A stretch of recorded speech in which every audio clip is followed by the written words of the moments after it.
Imagine que você queira viajar de carro até a cidade vizinha. Para isso, seria necessário um tanque de 40 litros de gasolina. Mas agora, pelas regras, para levar esse tanque, você seria obrigado a engatar no carro um reservatório gigante com 4.000 litros do mesmo combustível. E, em 90% do trajeto, você queimaria o combustível desse reservatório apenas para conseguir rebocar o peso do próprio tanque. Parece o delírio de um engenheiro maluco. Aqui está outra imagem. Imagine que você precisa levar um pendrive até o 10º andar de um prédio. Mas, em vez de simplesmente colocá-lo no bolso, você constrói um guindaste do tamanho do próprio edifício. Uma máquina que gasta a maior parte da sua energia apenas para erguer as suas próprias vigas de aço. E note o seguinte, a carga útil, aquele pequeno pendrive, representa uma parte insignificante de toda essa estrutura. Isso não é uma fantasia absurda, é a descrição exata de como funciona qualquer foguete moderno. A carga útil, um satélite ou uma cápsula com astronautas, é apenas o topo minúsculo de uma máquina gigantesca, na qual 90% da massa total é composta pelo próprio combustível. Nós olhamos para esses lançamentos grandiosos, para as colunas de fogo e fumaça, e enxergamos um triunfo da engenharia. E é, de fato, um triunfo. Mas, do ponto de vista da física, isso é uma catástrofe. O número parece absurdo, mas é real. Mais de 90%. Essa é a quantidade exata de energia que um foguete perde, de forma irreversível, a cada lançamento. E esse gasto não serve para acelerar a carga útil, nem para vencer a gravidade da Terra. Para ser exato, essa energia é usada apenas para expulsar gases incandescentes pelo bocal em uma velocidade monstruosa. De acordo com os cálculos, para alcançar a órbita, seria necessária uma quantidade de energia 10 ou 12 vezes menor do que a que os motores realmente liberam durante o voo. Todo o resto é puro desperdício. Em termos de eficiência, um foguete moderno é comparável a uma locomotiva a vapor do século XIX. Estamos enviando seres humanos para outros planetas usando uma tecnologia que, em termos de eficácia, parou no tempo, no nível das fornalhas a carvão e das chaminés fumegantes. E isso me trouxe a pergunta que deu origem a esta investigação. Como nós, uma civilização que aprendeu a editar o código genético e a observar o passado do universo, ainda utilizamos um método tão dispendioso para deixar o nosso próprio planeta? Para encontrar a resposta, decidi analisar tudo passo a passo. Primeiro, vamos desvendar a própria física por trás desse fracasso. Existem 2 motivos fundamentais para um foguete ser tão ineficiente. Depois, veremos como os engenheiros tentaram, e ainda tentam, corrigir isso sem alterar o princípio básico. E, finalmente, a parte mais interessante. Vamos explorar as alternativas. Das ideias mais audaciosas às mais insanas sobre como alcançar as estrelas. Desde canhões espaciais gigantes e catapultas, até elevadores orbitais e cabos rotativos. Pode parecer simples. Se os foguetes são tão ineficientes, a culpa deve ser dos motores. Bastaria inventar algo mais potente e econômico. E, em 70 anos de era espacial, os engenheiros já deveriam ter conseguido isso, não é verdade? Mas a resposta é não. E este é, talvez, o grande paradoxo. O problema não está na imperfeição da tecnologia. Nossos motores de foguete são máquinas quase perfeitas, que extraem da reação química praticamente tudo o que é possível. A razão para essa ineficiência assustadora é muito mais profunda. Ela não está na engenharia, está na própria física. O motivo do baixo rendimento não é uma falha tecnológica, mas o próprio princípio físico de um lançamento de foguete a partir da Terra. Não é um erro que possa ser corrigido. É uma lei fundamental que somos obrigados a aceitar. É como tentar se erguer no ar puxando os próprios cabelos. Então, se o problema não está nos motores, mas no próprio princípio, que regras fatais são essas? Quais são exatamente as leis da física que nos obrigam a queimar toneladas de combustível praticamente em vão? Acontece que existem apenas 2, e ambas são implacáveis. A primeira dessas 2 leis implacáveis é a própria essência da engenharia de foguetes, uma maldição conhecida como a equação de Tsiolkovsky. Pode parecer complexo, mas a ideia é simples e devastadora. Um foguete é obrigado a queimar combustível para elevar não apenas a sua carga útil, mas também todo o combustível que ele ainda vai precisar queimar. É como se você tivesse que carregar um posto de gasolina inteiro nas costas para conseguir dirigir até a cidade vizinha. Quanto mais longe você vai, mais leve o conjunto fica. Mas, no início da jornada, quase toda a energia é gasta apenas para mover o próprio posto. É uma verdadeira pirâmide financeira feita de combustível. No papel, em um mundo ideal, sem resistência do ar e com motores perfeitos, para colocar uma nave em órbita seria necessário queimar 3,3 vezes a massa da própria nave em combustível. Não parece algo tão terrível, mas isso é a teoria. Agora, vejamos a realidade. Tomemos como exemplo a nave Soyuz, que pesa pouco mais de 7 toneladas. Para lançá-la, são necessárias 282 toneladas de combustível e oxidante. Espere um pouco. 7 toneladas contra 282. Isso é 39 vezes mais. Não 3, mas 39. Seria por causa da tecnologia antiga? Tudo bem. Vejamos a moderna Crew Dragon, de Elon Musk. Ela pesa 12 toneladas, mas exige cerca de 480 toneladas de combustível. A proporção é a mesma, aproximadamente 1 para 40. Ou melhor, 1 para 39, para sermos exatos. Décadas de progresso na engenharia, novos materiais, simulações de computador, e ainda estamos no mesmo lugar. Gastamos 40 barris de combustível para entregar apenas um barril de carga útil à órbita. Esse era o primeiro problema. O segundo era, talvez ainda pior.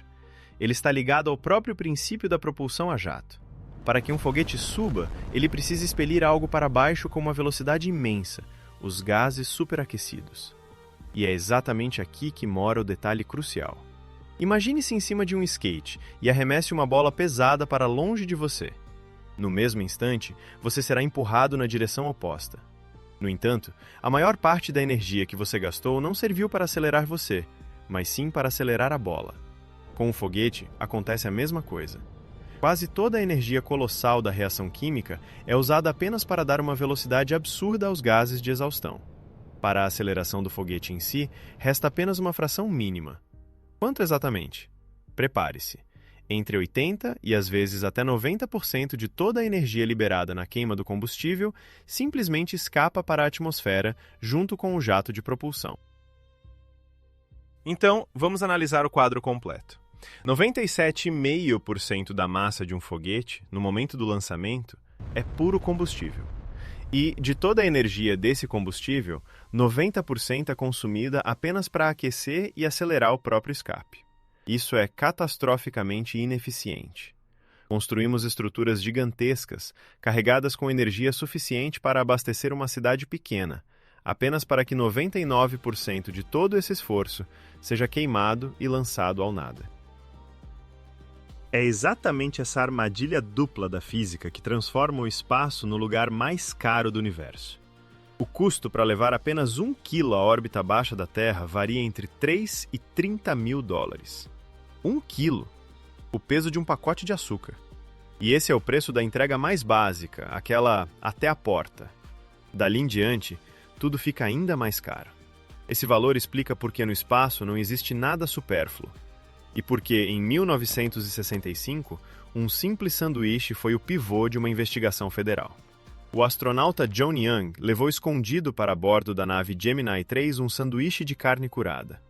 Na gravidade zero, as migalhas começaram a flutuar por toda a cabine, criando o risco de curtos-circuitos nos sistemas eletrônicos e de serem aspiradas pela tripulação. A história virou piada, mas por trás dela havia um cálculo rigoroso. Cada grama a bordo custa uma fortuna e precisa ser rigorosamente contabilizada. E um sanduíche clandestino, capaz de comprometer uma nave que custou milhões, deixa de ser uma brincadeira. Portanto, estamos presos às leis fundamentais. Não podemos corrigi-las nem aprimorá-las. Elas simplesmente existem. Mas será que, em 70 anos de era espacial, os engenheiros não encontraram uma maneira de, ao menos, burlar essas leis? Vamos analisar o caminho mais óbvio. Seria possível, simplesmente, construir um foguete melhor? À primeira vista, a resposta parece óbvia. Para que um foguete seja mais eficiente, é preciso que o seu motor seja mais potente, melhorá-lo, aperfeiçoá-lo. E esse seria um plano excelente, se não fosse por um detalhe que coloca tudo a perder: 95%. Não 5, nem 50, 95%. Os motores de foguete a combustível líquido atuais já atingem 95% de eficiência em relação ao ideal teórico possível. Isso significa que não batemos no limite da engenharia, batemos no limite das leis da física. Quase não há mais o que melhorar. É como tentar esvaziar ainda mais um copo, quando nele resta apenas uma única gota. Mas, afinal, algo está sendo feito. Ouvimos falar o tempo todo sobre os avanços da SpaceX, da Blue Origin e de outras empresas. Foguetes reutilizáveis que retornam à Terra, isso é uma verdadeira revolução. Sim e não. As tecnologias de Elon Musk são uma solução brilhante para um desafio de engenharia, mas não de física. Elas não tornam o foguete mais eficiente, elas o tornam mais barato. Em vez de descartar a cada lançamento o primeiro estágio, que custa dezenas de milhões de dólares, ele é reaproveitado várias vezes. É como se as companhias aéreas queimassem o avião após cada voo. A reutilização traz de volta o bom senso, mas não anula a tirania da equação de Tsiolkovsky. Podemos seguir por outro caminho, não mais inteligente, mas sim maior. A ideia é construir um foguete gigantesco usando os materiais mais baratos possíveis. É o conceito do chamado grande foguete burro. A lógica é que, por meio da escala, o custo para colocar cada quilograma em órbita diminua. É possível até substituir o querosene pelo hidrogênio, que possui maior densidade energética, e ganhar mais 1,5 vezes em eficiência. No entanto, quando todas essas melhorias são somadas, reutilização, escala e combustível, a redução final de custo é de apenas 2 a 3 vezes. Sendo mais exato, 3 vezes é o cenário mais otimista para condições ideais. Isso representa um passo enorme para a indústria, mas é apenas uma gota no oceano para a exploração do espaço. Ainda estamos presos. E é neste momento que surge o grande trunfo da ficção científica do século XX: o átomo, a energia nuclear. Se a química atingiu seu limite máximo, talvez seja a hora de mudar a própria base de tudo. Os números parecem magia. 1 quilograma de urânio, ao passar por uma fissão completa, libera cerca de 1 milhão de vezes mais energia do que 1 quilograma da mistura mais eficiente de hidrogênio e oxigênio. 1 milhão de vezes. Trata-se de uma transição para um outro universo da física. É como comparar a força de uma formiga com a potência de um trem de carga. À primeira vista, esta seria a solução definitiva: instalar um reator nuclear em um foguete e todos os problemas desapareceriam. Mas o diabo estava nos detalhes. E eram 2 os problemas principais: o peso e a radiação. O conceito de um motor nuclear de núcleo sólido é simples. Pegamos um reator, o aquecemos até ficar incandescente e fazemos o hidrogênio passar por ele. O hidrogênio é aquecido a 3.000 graus, sai pelo bocal com um rugido e gera o empuxo. A eficiência de um motor como esse é, de fato, 2 ou 3 vezes superior à de um motor químico. O problema é que o próprio reator e sua blindagem biológica pesam toneladas. O protótipo americano mais potente, o Phoebus 2A, gerava um empuxo de 113 toneladas força, mas pesava quase 20 toneladas. Toda a vantagem dessa maior eficiência era anulada pela massa gigantesca do próprio motor. Um foguete com um coração assim simplesmente não conseguiria sair da Terra carregando qualquer carga útil significativa. Havia ideias ainda mais ousadas. Por exemplo, um motor movido a uma solução de sais de urânio em água. Ele poderia ser 20 vezes mais eficiente que um motor químico e exigir 90 vezes menos combustível. Um verdadeiro sonho. Mas havia um porém.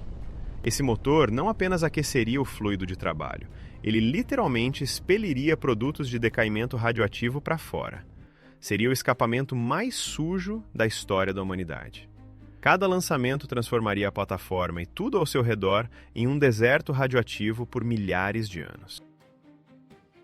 Será então que o átomo no espaço é um beco sem saída? Não. apenas encontraram a aplicação correta para ele. Os reatores nucleares se mostraram quase inúteis para decolar da Terra, onde é preciso lutar contra a gravidade com todas as forças. Por outro lado, eles são ideais para o espaço profundo. Lá, eles não funcionam como motores, mas como usinas de energia de bordo, alimentando motores elétricos nos chamados rebocadores espaciais. Esses motores geram um empuxo muito fraco, comparável à força de um secador de cabelos. Mas eles podem funcionar por meses e anos, acelerando a nave de forma lenta, porém super eficaz, até atingir velocidades gigantescas. Para uma viagem rumo a Marte ou Júpiter, é a opção ideal. O átomo encontrou seu lugar no espaço. Só não era o lugar que todos esperavam. Vejamos a situação atual. Praticamente não há mais como aperfeiçoar os foguetes químicos. Já os foguetes nucleares são pouco práticos, ou até mesmo perigosos demais, para decolarem da Terra. Parece que o caminho evolutivo chegou a um beco sem saída. Continuamos criando versões cada vez mais sofisticadas de uma ferramenta que, em sua essência, é ineficiente. Se não é possível melhorar o foguete de forma radical, talvez o caminho seja substituir sua parte mais voraz e inútil, o primeiro estágio. A humanidade sonha há muito tempo em, literalmente, disparar cargas para o espaço, como se usasse um canhão. Mas e se eu dissesse que isso não é apenas um sonho? Isso já foi feito. E os resultados foram impressionantes. O projeto HARP fez exatamente o que o seu nome indicava. O Programa de Pesquisa de Altas Altitudes. Através de um canhão com um tubo de 36 metros de comprimento, eram lançadas sondas científicas. O projétil, pesando quase 200 quilos, partia a uma velocidade superior a 2 km por segundo e alcançava uma altitude de 180 quilômetros, acima da órbita da Estação Espacial Internacional. Uma tecnologia simples, bruta e funcional. À primeira vista, parecia ser a solução definitiva, mas o problema, como sempre, estava nos detalhes. Mais especificamente, na sobrecarga de força G. No momento do disparo, o projétil sofria uma aceleração de 15.000 G. 15.000. Um único carro sobre uma pessoa já seria mortal, mas neste caso, sobre cada quilo de carga, era exercida uma pressão de 15 toneladas. O equivalente a uma pilha de 3.000 automóveis. Algo resistente, como um bloco de aço, até suportaria o impacto, mas para um satélite, a história era outra. As tentativas de lançar um aparelho de 90 quilos com o uso de um canhão fracassaram. O combustível sólido em seu interior simplesmente se deformava sob a aceleração monstruosa, transformando-se em uma massa inútil. Esse problema ainda persiste. A empresa moderna Spin Launch tenta fazer o mesmo, mas de forma mais sofisticada. Eles giram o foguete em uma centrífuga a vácuo gigante e o disparam para o céu a uma velocidade de cerca de 2.100 metros por segundo. O objetivo é que, ao atingir 60 km de altitude, os motores sejam acionados para colocar em órbita até 200 kg de carga. No entanto, os picos de sobrecarga continuam os mesmos, na ordem de 10.000 vezes a força da gravidade. Esse método só funciona para cargas muito resistentes e simples. Eletrônicos complexos, painéis solares ou seres humanos, nada disso sobreviveria. É um círculo vicioso. Para nos livrarmos do foguete tradicional, usamos um canhão, mas a carga ainda precisa ser construída como um pequeno foguete para suportar o impacto do disparo. Muito bem.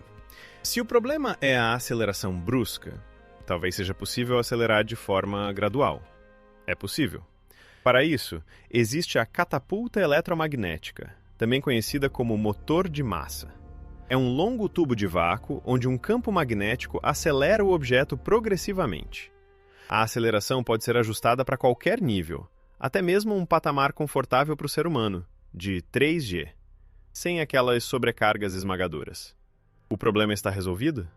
Sim. Mas, em seu lugar, surge outra dificuldade, não menos absurda. O problema da escala. Não se pode enganar a física. Para atingir a velocidade necessária com uma aceleração baixa, é preciso um trajeto extremamente longo. Para acelerar uma carga até a velocidade orbital com uma aceleração de 30 g, o que já é bastante, seria necessário um trilho de quase 140 km.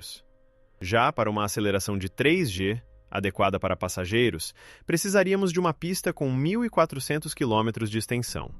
Para se ter uma ideia, seria como construir um túnel de vácuo perfeitamente reto e nivelado, ligando São Paulo a Salvador.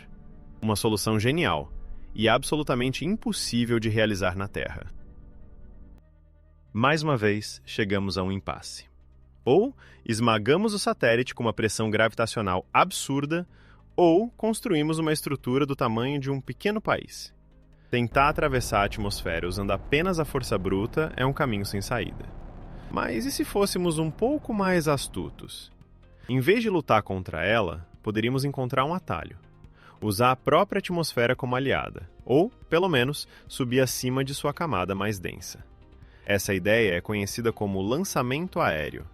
O conceito consiste em utilizar um avião cargueiro, acoplar um foguete sob sua estrutura e subir a uma altitude de 10 a 15 km. Após acelerar quase a velocidade do som, o foguete é finalmente disparado. Nesse cenário, o avião atua como um primeiro estágio reutilizável. E isso não é apenas teoria. Os sistemas Pegasus e Virgin Orbit já operam dessa forma. No passado, existiu até um projeto soviético chamado MAX, que previa o lançamento de um pequeno ônibus espacial a partir do gigante Antonov 225 Mriya. À primeira vista, parece uma vantagem enorme. Decolamos de onde o ar já é rarefeito e ainda contamos com uma velocidade inicial. Mas há algo estranho nisso. O ganho real de altitude e velocidade em um lançamento aéreo é de apenas 4 a 5% do necessário para entrar em órbita. Espere um pouco. 4 a 5%? Eu conferi os dados, não é um erro. Existe sim uma economia de combustível, mas ela não é revolucionária. Então, qual é o sentido? O objetivo não é a eficiência. O objetivo é a flexibilidade. A partir de um avião, é possível lançar um foguete de qualquer lugar do planeta que tenha uma pista de decolagem. Pode-se escolher qualquer ângulo de inclinação para a órbita. Não é preciso esperar semanas por uma janela de lançamento ideal, e o clima no solo quase não tem importância. O lançamento aéreo não é uma forma de baratear o espaço, mas sim de torná-lo mais acessível e ágil. Uma solução de nicho, mas fundamental. Existe também um método completamente exótico de desafiar a gravidade: o lançamento por feixe de energia. Uma nave, sem motores e praticamente sem combustível, aguarda na plataforma de lançamento enquanto um laser poderosíssimo ou um feixe de micro-ondas disparado do solo a atinge. O feixe aquece o ar sob o veículo até transformá-lo em plasma, que se expande de forma explosiva e impulsiona a nave para o alto. Isso acontece milhares de vezes por segundo. O aparelho sobe em uma coluna de fogo alimentada inteiramente por energia vinda da Terra. A ideia funciona. Em laboratório, modelos experimentais já foram elevados a dezenas de metros. O problema, assim como ocorre com a catapulta, está na escala. Para um lançamento desse tipo, é necessário cerca de 1 megawatt de potência para cada quilograma de carga útil. Para erguer um satélite minúsculo de apenas 10 kg, seria preciso uma quantidade de energia comparável à de uma cidade pequena, toda concentrada em um único ponto. Além disso, a uma altitude entre 15 e 20 km, o ar se torna rarefeito demais e o feixe não tem mais o que aquecer. E aqui estamos nós, de volta ao mesmo ponto. Canhões, catapultas, lançamentos aéreos, lasers.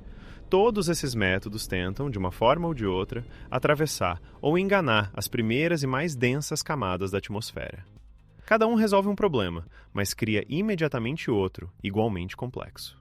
Todas essas ideias são tentativas de derrubar um muro, ou de escalar por cima dele. Mas o muro, os primeiros 100 quilômetros da atmosfera, permanece firme no lugar. E se não tentássemos atravessá-la?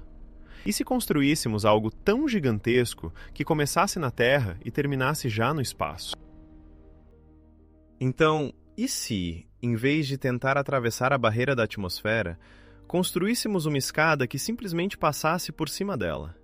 Por incrível que pareça, a primeira resposta para essa pergunta não é vertical. Ela é horizontal. Uma ponte com 2.000 quilômetros de comprimento. mais ou menos a distância de Porto Alegre a Brasília. Uma das pontas ficaria em algum lugar do Oceano Pacífico, a outra também. Mas, no meio do caminho, essa ponte se curva para cima, alcançando 80 quilômetros de altura. Lá, onde o céu já é totalmente preto e as estrelas não cintilam. Como uma estrutura dessas consegue se manter de pé? Na verdade, ela não fica parada. Ela se sustenta pelo movimento puro. Isso é o que chamamos de alça de lançamento, uma construção composta por um tubo de vácuo com 2.000 quilômetros de extensão, elevado a uma altitude de 80 quilômetros. Dentro desse tubo, no vácuo, um cabo ferromagnético em forma de anel se desloca a uma velocidade de 12 km por segundo. Ele funciona como um rio de metal que, com a sua força, empurra o tubo para cima e impede que ele caia. Isso não é uma estrutura. É energia cinética dominada. Sobre essa pista suspensa, instalam uma catapulta eletromagnética que acelera a nave. A força de aceleração é de apenas 3 Gs, perfeitamente suportável, mesmo para uma pessoa comum. A nave simplesmente desliza por trilhos que só terminam no limiar do espaço. O custo da obra? Dezenas de bilhões de dólares. Parece muito, mas o preço para colocar 1 quilo em órbita cai para 300 dólares. E se o envio de carga for constante, em um fluxo contínuo? 3 dólares. Não 30, nem 300. 3 por quilo. É o preço de 1 quilo de maçãs no supermercado. De repente, o espaço não se torna apenas acessível. Ele se torna barato. Algo do cotidiano. Mas até mesmo uma ideia tão ambiciosa é apenas o começo. Um aquecimento para um projeto verdadeiramente colossal. E se pudéssemos construir não apenas uma ponte, mas um anel? Um anel que envolva todo o planeta, a uma altitude de 500 quilômetros da Terra. Essa estrutura é o que chamamos de anel orbital. Ele também gira, e mais rápido do que o necessário para se manter em órbita, a cerca de 10 quilômetros por segundo. A força centrífuga não apenas compensa a gravidade, ela puxa o anel para fora, em direção ao espaço, com intensidade de sobra. É justamente essa força que sustenta toda a construção. A partir desse anel em rotação, é possível baixar plataformas que ficarão imóveis em relação à Terra. E, dessas plataformas, em direção à superfície, desce um cabo. Um cabo comum, com 500 quilômetros de extensão. E pronto, você já tem um elevador de verdade. Não apenas para o espaço, mas para uma rodovia orbital que circunda todo o planeta. O custo da construção? Os valores variam, de 250 bilhões a 3 trilhões de dólares, o equivalente ao orçamento de nações inteiras por décadas. Mas, se ele for construído, o custo para colocar 1 quilo em órbita será de apenas 30 centavos. 30 centavos. Isso não é mais o preço de 1 quilo de maçãs, é o preço de uma única maçã. Parece ser a solução definitiva. Mas há algo intimidante nessas estruturas colossais em rotação. Complexo demais, bruto demais. Deve haver um caminho mais simples, mais elegante. Ele existe.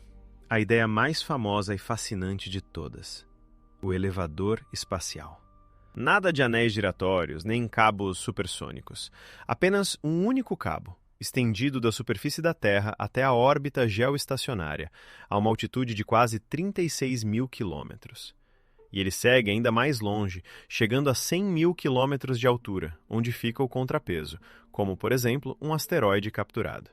Ao girar junto com a Terra, esse contrapeso usa a força centrífuga para esticar o cabo, deixando-o tenso como uma corda. E ali ele permanece, sumindo na escuridão do céu. Você entra na cabine ao nível do mar, sem o rugido dos motores, sem a pressão da aceleração. As portas se fecham e você simplesmente começa a subir, de forma suave como em um elevador comum. Primeiro, as nuvens passam pela janela. Depois, o azul do céu escurece gradualmente, passando pelo violeta até se tornar um veludo negro como carvão. Sobre esse fundo, as estrelas se acendem sem cintilar. E lá embaixo, o imenso globo azul gira lentamente sob você. Uma semana de viagem, mas uma jornada que muda tudo. É claro que existe um problema: o material. Um cabo de aço simplesmente se romperia sob o próprio peso. Para que ele resistisse, teria que ser mais espesso na órbita geoestacionária e mais fino perto da Terra. E os cálculos mostram que o diâmetro em seu ponto mais largo superaria o tamanho do universo observável. Parece brincadeira, mas é pura física. Precisamos de um material cerca de 20 vezes mais resistente do que qualquer outro que conhecemos, como, por exemplo, os nanotubos de carbono. Se aprendermos a fabricá-los em escala industrial, todo o cabo pesaria cerca de 1.000 toneladas. Para ser mais exato, essa é a massa apenas do cabo, sem contar os elevadores e o contrapeso. Mas isso já é um desafio de engenharia que pode ser resolvido. É caro e complexo, mas possível. Parece simples. Basta esperar por um grande avanço na ciência dos materiais e o sonho se tornará realidade, certo? Não. O maior desafio de um elevador espacial não está no material do cabo, nem no seu custo. O problema real é que nós já ocupamos o espaço. O cabo do elevador seria um fio imóvel, estendido através das rotas espaciais mais movimentadas, as órbitas terrestres baixa e média. Nessas regiões, já circulam milhares de satélites ativos e milhões de fragmentos de lixo espacial. Cada um deles é como uma bala, voando a vários quilômetros por segundo.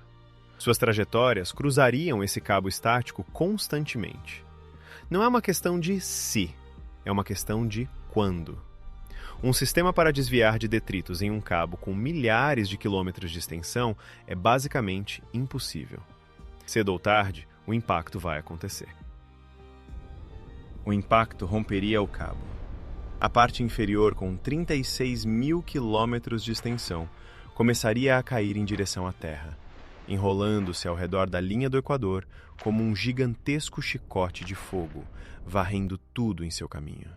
A parte superior, junto com o contrapeso, seria lançada para uma órbita ainda mais alta, tornando-se mais um imenso fragmento de lixo espacial descontrolado.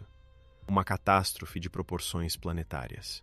O elevador espacial é a armadilha mais elegante e, ao mesmo tempo, a mais letal que se poderia imaginar. Ele seria perfeito para um planeta desabitado, mas para o nosso, já cercado por um enxame de satélites, a ideia é suicida. E, assim, estamos novamente em um impasse. Mesmo as ideias mais grandiosas e fascinantes colidem com a dura realidade. Parece que qualquer escada para o céu acaba sendo cara demais, ou perigosa demais. Mas, e se aproveitássemos o conceito do cabo, sem estendê-lo até a superfície? E se, em vez de um elevador, criássemos um gancho celestial rotativo? A ideia do elevador espacial fracassou por causa de um único detalhe: o cabo que desce até a superfície. Longo demais e vulnerável demais. Mas e se descartássemos esse detalhe? Em vez de tentar construir uma ponte da Terra até o espaço, e se apenas lançássemos da órbita uma escada de corda? Esse é o conceito do gancho do céu. Um satélite em uma órbita de 600 km desenrola um cabo ultra-resistente de 500 km de comprimento. Sua extremidade não chega a tocar o solo. Ele fica suspenso a uma altitude de 100 km, exatamente onde a atmosfera quase termina. A chave para o sucesso está no movimento de rotação. Todo esse sistema, composto pelo satélite e pelo cabo, gira em torno do seu centro de massa como uma funda gigante. O conjunto ganha impulso de tal forma que a ponta inferior do cabo, aquele gancho posicionado a 100 km de altitude, se desloca a uma velocidade de 3,5 km por segundo. Isso ainda não é a velocidade orbital, mas já representa quase metade do caminho. E agora vem a parte mais elegante de todo o processo. Da Terra não decola um foguete, mas sim um avião hipersônico. Ele sobe em uma trajetória balística, como se fosse uma pedra arremessada, até atingir exatamente aquela marca dos 100 km.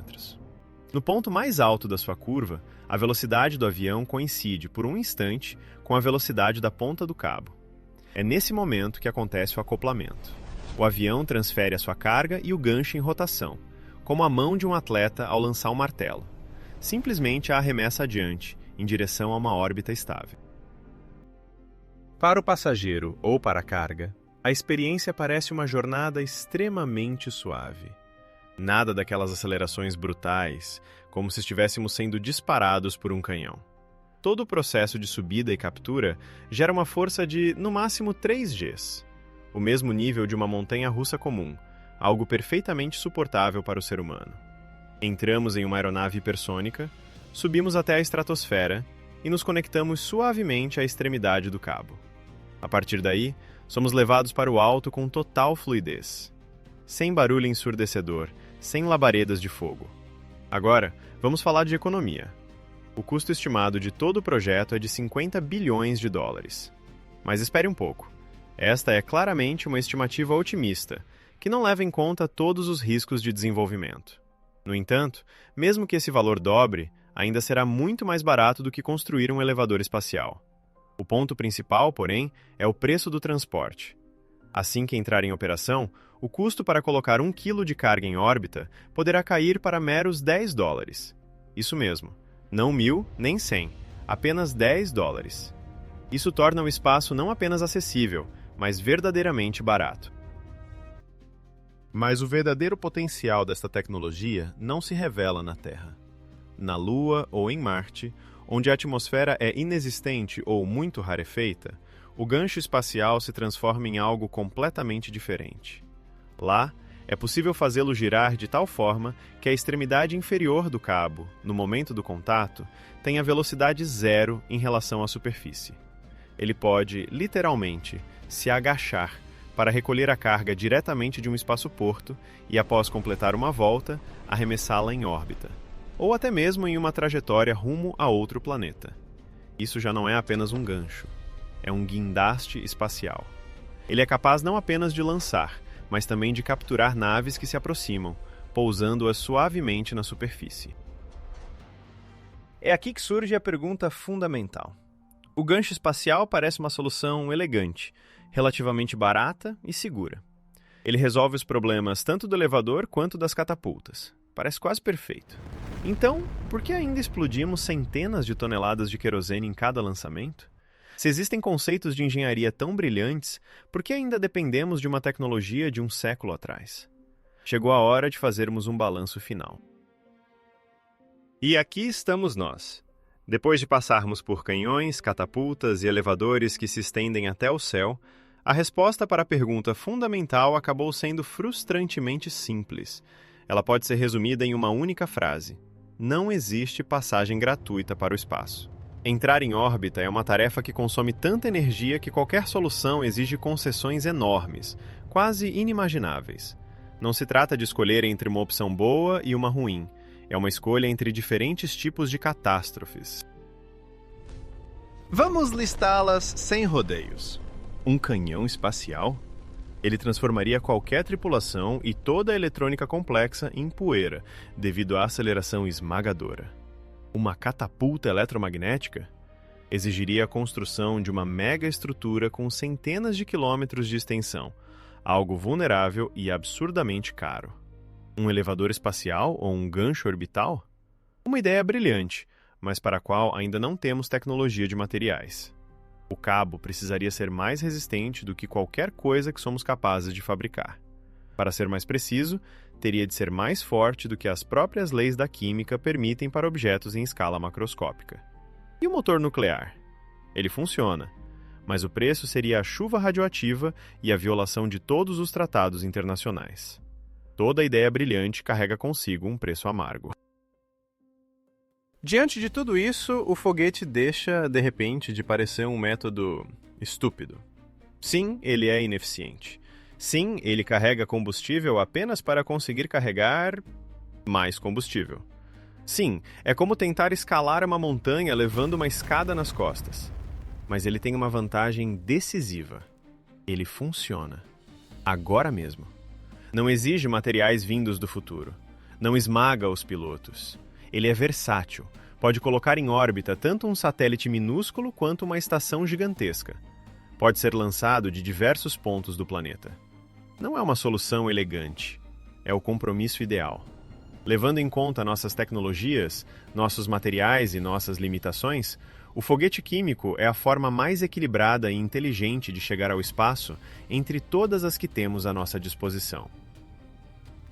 Mas este não é o fim da história. É apenas o fim do primeiro capítulo. Os foguetes ainda estarão conosco por muito tempo. Eles são ideais para o reconhecimento, para os primeiros passos. Mas para a verdadeira ocupação do espaço, para cidades na Lua, para a terraformação de Marte, ou para uma indústria que leve a produção poluente para fora da biosfera terrestre, os foguetes não servem. A conta simplesmente não fecha. O custo para transportar cada quilo de carga sempre será alto demais. E é nesse momento, quando as apostas subirem, que a humanidade terá de retomar aqueles mesmos projetos considerados insanos. Vamos precisar de elevadores, catapultas e ganchos. Os foguetes nos ajudaram a sair do berço, mas, para aprendermos a caminhar, teremos que construir algo completamente novo.